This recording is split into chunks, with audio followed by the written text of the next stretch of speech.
Alrighty, so the Korean version of the live stream has ended. I think they're still doing a couple of things on the Japanese live stream, but altogether there was a lot of info given out, and yeah, we streamed it and everything like that. It was a lot of fun. If you guys want to catch the next stream, definitely make sure you subscribe, so that way you'll be notified next time I go live.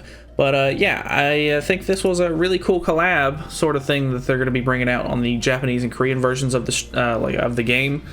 We probably are going to be getting this on global within the next it'll probably be a little over a month or so, because I would imagine that they're going to bring out Mark II Valenti for the next banner that we're getting, and then after that it'll most likely be the Merlin Festival banner, and then I would imagine it's going to be the Denzel banner or whatever after during the mid festival on that one, and then we'll probably get the collab once that ends.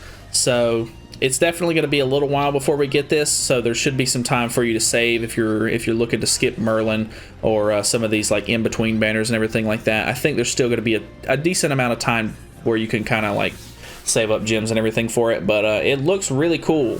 For some reason they have the main character from the show here. I'm pretty sure his name is Subaru. I have not seen the show unfortunately yet, but I'm gonna watch it between the time of this and hopefully it coming out on global. I'll try to watch the show. But they went over all of the characters and everything like that. We've got Emilia, Beatrice, Rim, and Ram coming out. So we're going to try to skip forward a little bit and see what's going on in here. If I'm not mistaken, this is them going over sort of the story content and everything like that. So most of the collabs end up having sort of a, original story where they mesh with the Seven Deadly Sins characters and everything. So they're going to be doing something like that. I don't know. The layout of that was really interesting. So I'm kind of interested to see where they end up going with that. They are doing a login event where it's the first 2 days is 2 tickets, then you get 3 Super Awakening coins, 2 tickets, Super Awakening coins, and then 2 tickets, and then 2 tickets. So you get a total of 10 tickets, which is a free multi. You get 6 Super Awakening coins, which is really nice. I don't think they showed anything about the banner actually, but normally I feel like they don't. But this is Ram, sorry. I'm going to do that a lot. Ram is actually going to be the free character for this collab. They normally end up giving out a free character, and Ram is going to be the free one for this one specifically because they're doing a bunch of different missions and stuff like that where you can basically just, get free rewards and stuff like that. And once you finish all of the missions, kind of like a regular festival would do, they're going to give you a free Ram coin, which is going to in fact give you Ram if you don't already have her. So if you summon on the banner, it'll just be a free dupe for you. But yeah, they're doing a bingo event, which is going to be really nice. They're giving out a full set of Ram cosmetics and Emilia cosmetics, which are kind of neat. So bingo events are always super good for sort of just regular resources and stuff like that. They're also doing this sort of boss battle event where you and a friend, or just you and a random player, you can invite whoever you want. You're going to be able to fight this boss, I'm assuming from the show. I have no idea who she is really, but I guess I'll figure that out once I watch the show. But you get sort of these different kinds of materials and stuff like that for beating the boss, and then they have an exchange shop for it where you can get various rewards. They went over it on the Korean live stream for sure, but you're going to be able to get a full set for Rim and a full set for Beatrice, which is really nice. And it looks like, I guess they're doing one of these things where if you play it so many times, it looks like 20 times total, you're going to be able to get some Super Awakening, or not Super Awakening, you're going to be able to get some engraving stones, SSR pendants, diamonds, and Super Awakening coins, which is really nice. Sorry if I'm all over the place. I'm really tired because it's really early in the morning. Apparently, from what I was told during the live stream, they are actually going to be increasing the cap from Super Awakening level 4 to Super Awakening level 5. I don't know if that's going to be specifically on this collaboration update or not, but there was a set of Japanese dev notes that talks about it, so they're bringing the Super Awakening level up a little bit. They're also going to be giving out a lot more Super Awakening coins, which is really cool. So, like I said, I don't know if they're going to be doing that specifically for this update, and they're also bringing up the character level to 90, so that's kind of interesting. I don't know exactly how that's going to go, but they're going to be giving out a lot of Super Awakening coins in the next couple of weeks on JP and Korean versions of the game, so I think they're kind of getting people ready for that.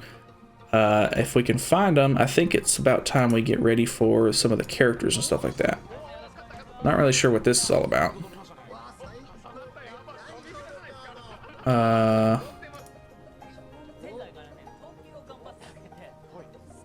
I I'm not really sure what they were showing off here. I wasn't watching. I watched the Korean version of the live stream a little bit more than the Japanese version of it, so they might have showed some stuff that I wasn't familiar with. I think this is okay. So this is where they kind of show off Emilia a little bit. Her ultimate is actually really interesting because she gets on this little like ice tree, and then she has Puck with her. I was told this is Puck, and she makes like this like ice sort of like arena around the enemy and everything like that. So that's really cool. From what I could understand, her skills were pretty much the same kind of thing too, where she has a freeze skill. And then it looks sort of like an AoE skill. I guess it is a debuff skill at level 2 and 3, I imagine. But yeah, obviously they haven't translated from what, like, obviously I'm doing this right after the live stream ended, so there hasn't been any sort of like official translations on what these skills do or their ultimate and passives and everything like that. But they do go over some of the costumes and stuff like that, and some of the costumes are actually kind of cool. I have to give it to them on that. But the characters seem pretty interesting, so you can kind of see. Oh, okay, it's just a debuff card in general. I didn't realize that, but yeah, you can freeze with the other card, and then you have like an AoE. I think it's an AoE. It looks like an AoE from just like the animations and everything like that. But yeah, she seems pretty cool. She's got some pretty neat outfits. This infographic is really interesting because it kind of goes over like different game modes and how good she is in them, which I don't know how good that, like, I don't know how like accurate that sort of thing is. But they go over some of the characters and stuff. I know my cam is kind of blocking it, but they have, I'm assuming this section right here is like recommended characters to run with them. And they have Oslo and Hawk, and then Nanashi, and then they have Emilia, and then Ram, sorry. So that is an interesting team comp. I don't know exactly why they chose that specifically, but I'm assuming it has something to do with the way her passive and her skills work, which, like I said, haven't been really translated yet. It seems like most of these characters so far are going to be HP defense set kind of characters. That's kind of what they recommend anyway. So I thought that was kind of interesting. But the only one that seems to be really attack related is Rim, sorry. If I can stop skipping into it, they're going to show off Rim here. I haven't really seen a whole lot of the show, but this looks crazy to me. She's definitely one of the cooler characters, though. She's got the whole like mace and everything like that. I think she's the fan favorite from the collab. So I think a lot of people are going to really want to get her specifically. Her passive is pretty long too compared to the other characters. Emilia had a pretty decently long passive as well, but hers has got a whole lot going on with it, so I'm assuming she's going to be a pretty interesting character. She has a debuff card. I tried to see what the debuff did, but I couldn't even recognize the debuff that it put on the character when they were showing it off on the Japanese or the Korean version of the live stream. I know my cam is blocking that again. We're going to just move myself way up here.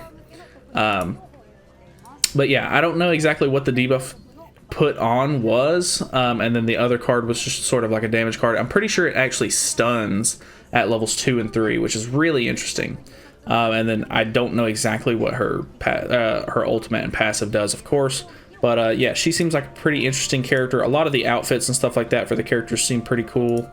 So you can see them here. She has like a cool little disco ball for this one, and she has like a bell for that one. I think they were kind of cool. But yeah, you can see here, this one is like they have it as an attack defense set or an HP defense set, and then they recommend you run her with Festival Merlin and then Red Gother and then Ram in the back. So I think that's a really interesting team comp. Obviously, we'll probably know why they recommend this sort of stuff whenever they actually do the translations for the characters. But yeah, let's look at Ram really quickly. I think she's kind of cool. I like that she's like a more of like a mage style character. But like I said, once I actually see the show, I'll know a lot more about these characters.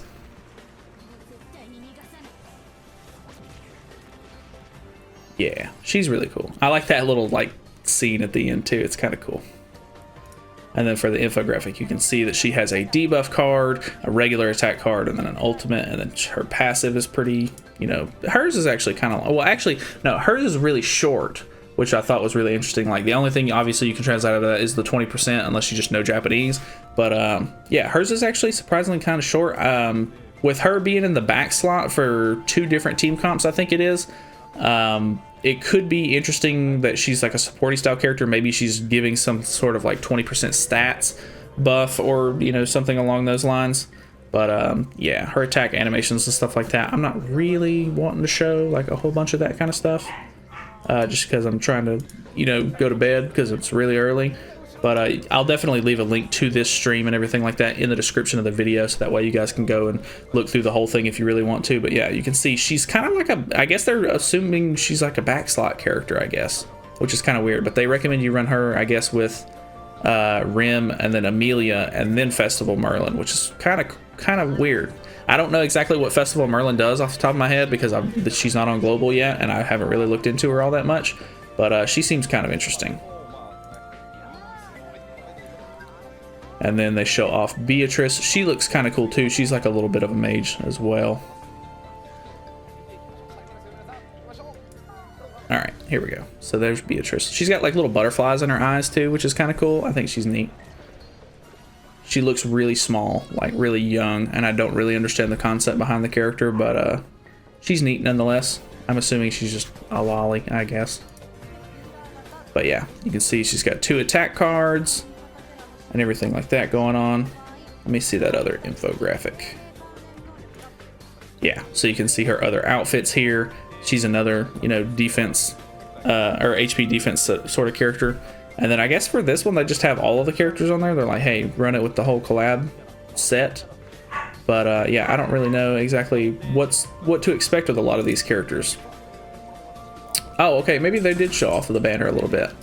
So it looks like 0.25% for the characters, maybe 600% or 600 loyalty, and then I'm assuming this is like buying a bundle or something like that. And then it looks like they have a guaranteed SSR ticket probably as well, so that is kind of interesting.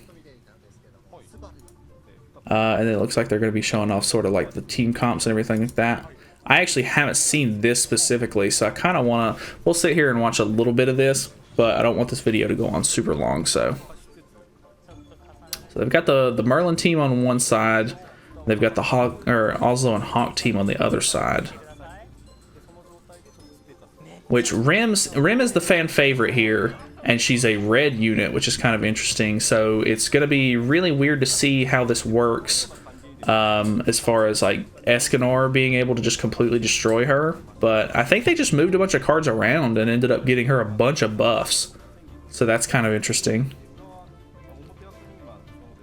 Obviously, they should be doing some sort of translations and stuff like that. I would imagine Grand Cross Database is going to be, you know, having a lot of those translations later today.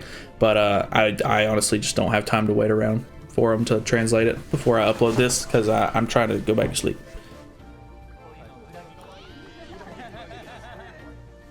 Okay. That Emilia card's really cool. So they froze Merlin, of all people there. I would imagine they know what the characters do, obviously, and they may have tested the characters a bit. So maybe Merlin is the threat here on this team. Kind of interested. Which he didn't even make room for his ultimate, which is kind of weird. Alright, so he's gonna throw out some cards. And then he just, okay, keeps moving Rim's cards. So I'm not really sure what's up with that.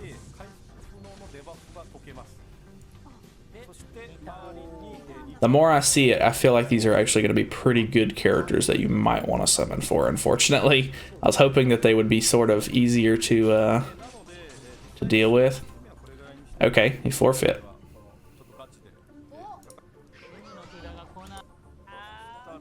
I don't know. I don't really understand how the team works and everything like that. Obviously, translations are going to help a lot with that. I know I keep saying that over and over again, but that is pretty much it. I don't have anything else to really go over. Hopefully, you guys are excited for the collab. I know not everybody is super interested in the whole, you know, ReZero collab specifically, and a lot of people are wanting to skip because there are a lot of festivals and stuff like that coming out. But yeah, I don't know. It's obviously going to be up to you on whether or not you are interested in the characters. I would definitely wait until they get translated and sort of shown off on JP and they figure out if they're actually good or not, before you sort of make a decision there. But yeah, that is pretty much it. Hopefully you guys enjoyed the live stream if you ended up coming out. If not, like I said, make sure you subscribe and stuff like that. You'll be able to see when I go live next time. But that is basically it. So I'll see you guys in the next video. Thank you so much for watching.